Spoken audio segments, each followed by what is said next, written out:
Morning folks, Steve the Transit Camper. Can have a look underneath the sink today about making a cupboard for our wastewater, and we've also got a couple of shout outs and a couple of things I've been buying. Stick around, see you soon.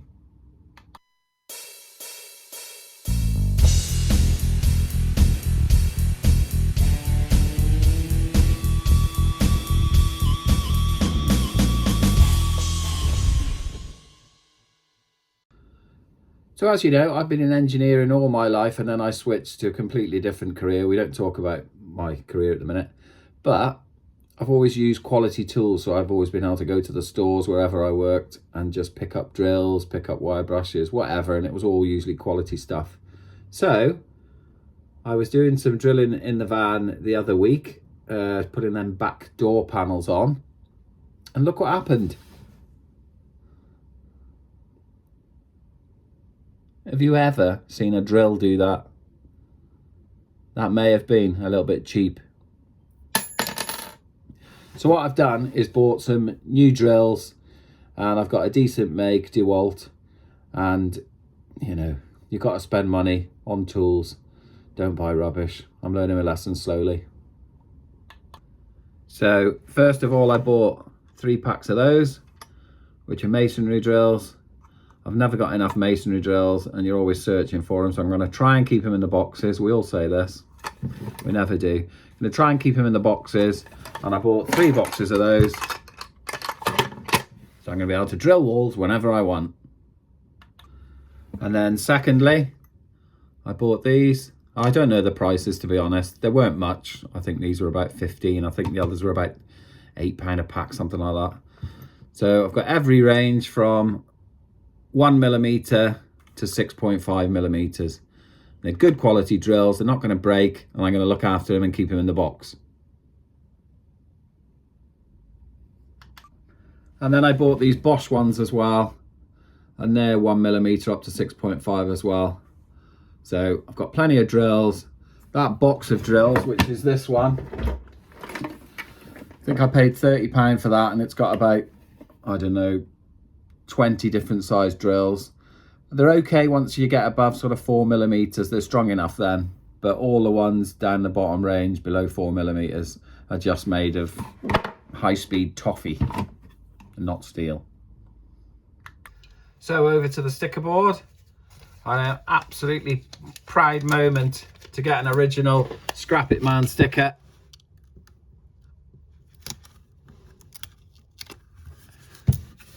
And that is a classic piece of history. Obviously now he's called Project Man, but I really wanted one of those, and he's been kind enough to send me one of them. He's working on a motorbike at the moment, doing a restore, but he's got lots of little projects going on. Well worth a look at his channel. Really enjoy it. Obviously his dad is Retro Restore, and he's got some great projects on there at the moment as well. Always tatting about doing something different. Just needs to finish a few. Hey Martin?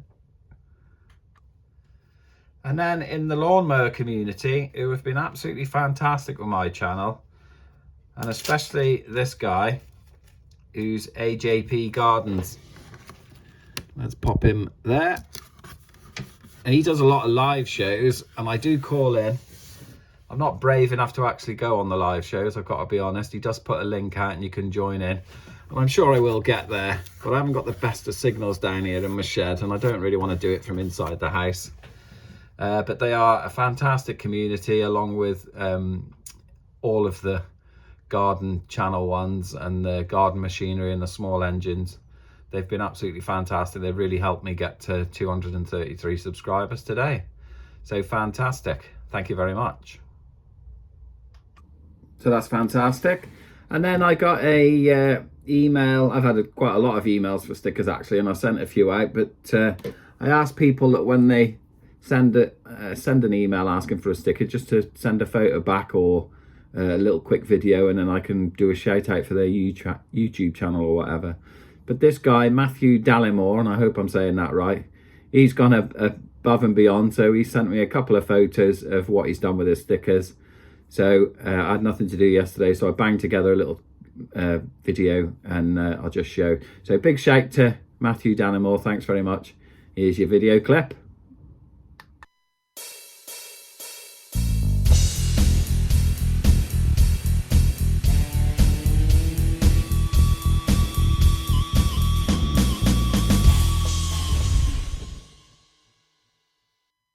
Okay, so thanks, buddy. Appreciate that, Matthew. So we'll get on with what we're doing today. We'll go and have a look in the van and we'll come up with some ideas of what we're going to do underneath this sink to make it easier to empty our waste. Because at the moment, it breaks your back. It's no good, poor design. So you design as you go along, as you use things, you realise what you need to do better. So we're going to have a look, see you in the van. Right guys, so here we are in the back of the van. Obviously there's the kitchen top. This is the cupboard. And what we've got at the moment is the Chinese heater there. Where that basin is where the fridge used to be, but obviously now that's up there behind that cupboard. So what we've got here now is our waste and our clean water. Blue obviously for the clean, black for the waste. And what I want to do is move this waste over to here, where I can just grab it like that and just slide it straight out. And I could even have it on a bit of a base plate, but I don't think you'll need it, it's big enough. So we've got all this space now, we can part this off. I never need to take that one out because I can fill that from outside of the van just by putting a hose in. So I don't need to take the clean water out. So I need to put some kind of divider here, and then I could perhaps have this waste above the Chinese heater on a shelf, be able to slide that out beautifully. And I've got to make sure I've got enough space. I've got to measure properly this time. And then over here on the right, I'll have a little bit of cupboard space left as well. I'm going to totally enclose this so it's not going to fall over or get knocked over when we're driving along. So that'll be that. And then what I might do then is behind here, and this will be another project, behind here is my Calagas bottle. And that's a bit of a faff, bending around there to switch it on and off. I was going to put in a little door there, but I thought that's just ridiculous going to that extent.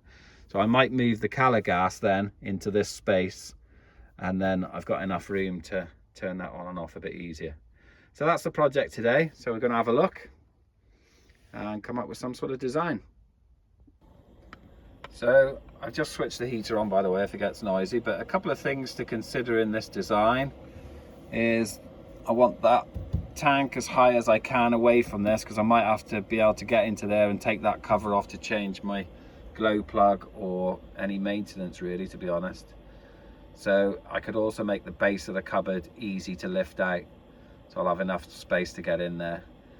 But we'll cross that bridge when we come to it. These things are usually reliable, so we've just got to be cautious that we don't box it in too much so I can't work on it.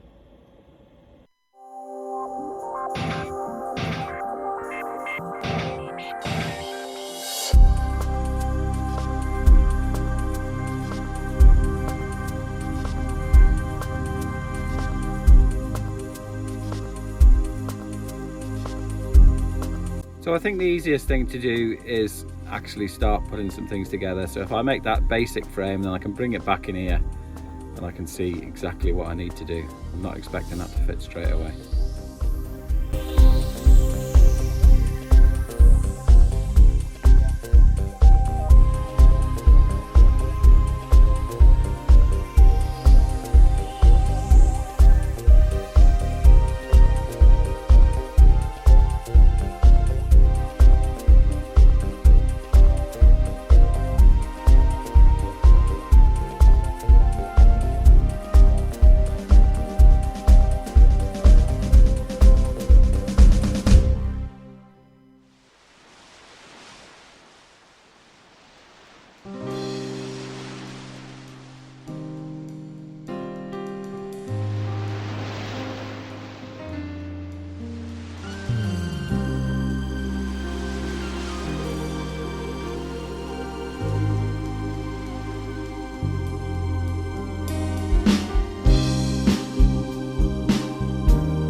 So we're back in the van.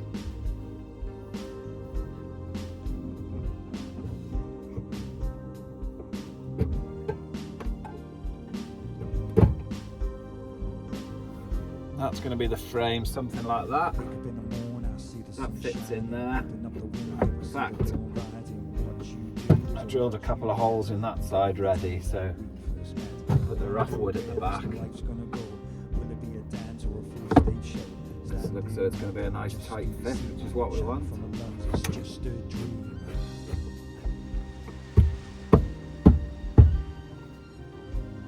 good.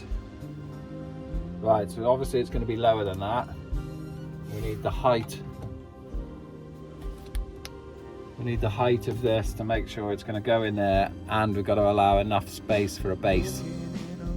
So we'll have a look at that now.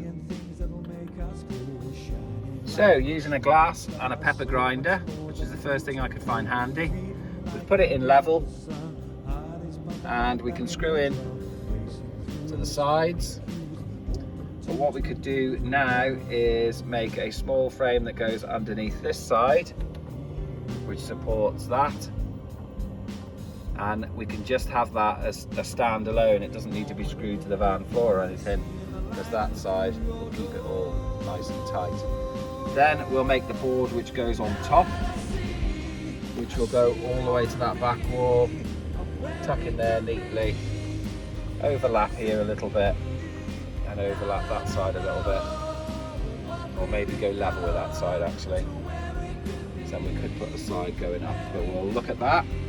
Let's make the board and the frame. So we're going to knock up a frame 5 inches high.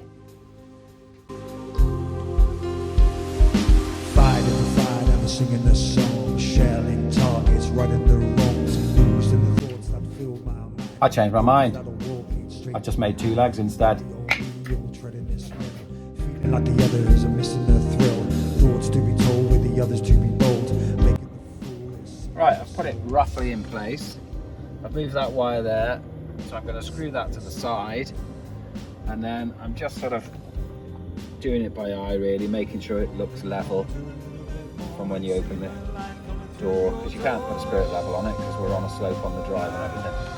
And then the leg, I brought the legs in with me so I can screw them on where they've got a firm footing. So that's what we'll do now, just whiz them in. Now that I know what we've become, to where it could be, where it could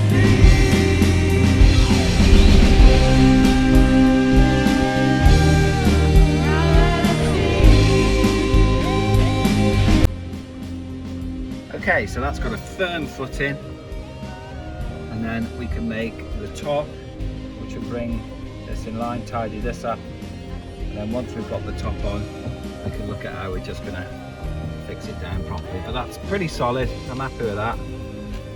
So let's do some measurements for the top. I think if that drawing's anything to go by, it's no wonder I make mistakes. Is it going to be one of them days? Look, 49.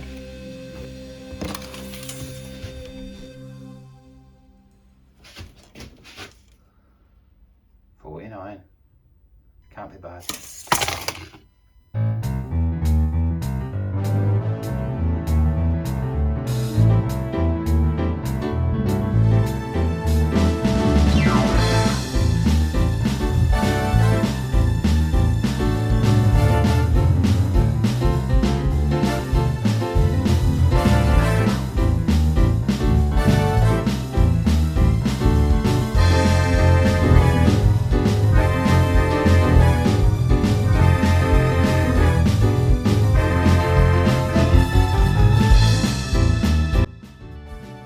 So the baseboard fits in nicely. But when I put this in, which it goes in easily, which would make life so much easier, the sink and the waste is going to be going uphill, which is obviously no good. So I'm thinking there's a better space saver. I had that on its side, connected through that side hole. Have that one blanked off. I could put cupboard space all around here and down there. So I'm going to toy with that idea for a while first and just connect it up that way round and see how we get on. Trouble with these barrels is there's no indicator for how full they are on the side or at the front. So what we could do is put the waste going in through the top there, and maybe adapt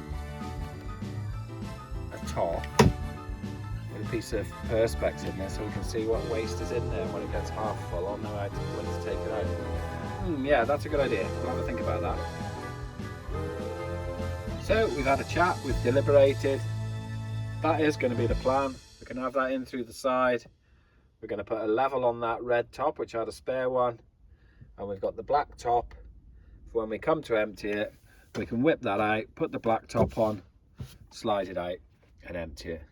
I think that's going to work out really well. So we'll get on with that. So we're back in the shed. First job is we're going to knock up some sides, stop it sliding and rattling around, and then we'll see where we are. I'll show you that in a minute. I'm thinking that this will be heavy enough to be 3. What do you think? It's all I've got. So that's what we use.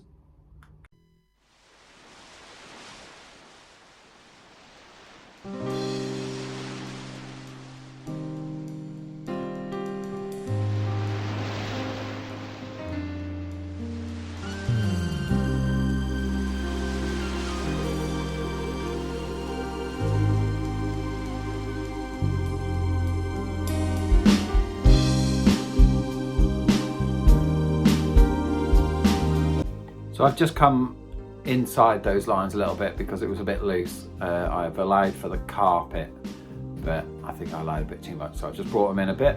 And what we need to do now is get that carpeted, make it look nice, and then we can have a think about what we're going to do next. Open up the window, I see the dawn rising. What you do is what you get. Thinking of the time that we first met. I wonder where this life's gonna go. Will it be a dance or a full stage show? Standing up just to be seen, shouting from my lungs, it's just a dream.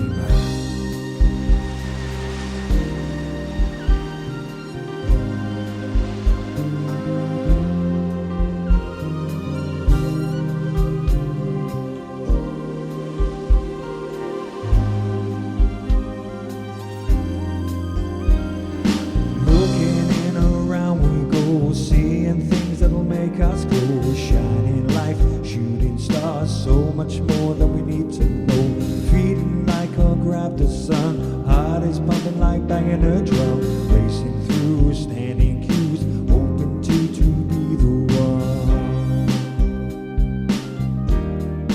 Be the one. Holding on with a little bit more and seeing the light and through your door.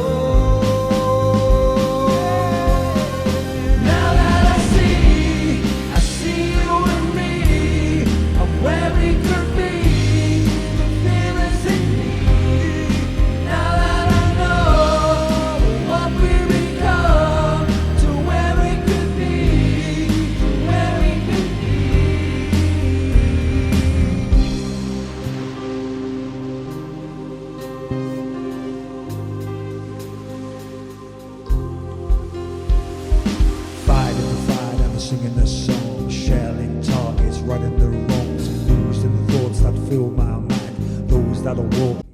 Okay folks, so we're back in the van. As you saw from that video, covering that was not easy at all, and I have let myself down there in one place, which I'll show you now. So it's all gone back in and it looks quite nice really. It's just all this just all went wrong there. Didn't get a cut properly and then I tried to stretch it, but it's not too bad. And what I'll probably do is put a cover over there going up into there, but I will be hiding that. I won't be able to look at that. Too many memories. But anyway, it's back in. Let's get a bit back further. I think you'll agree that looks all right. And this is how the water, the grey water as they call it, will go in. Slides in there nicely. So as I said, I'm going to make a thing for that.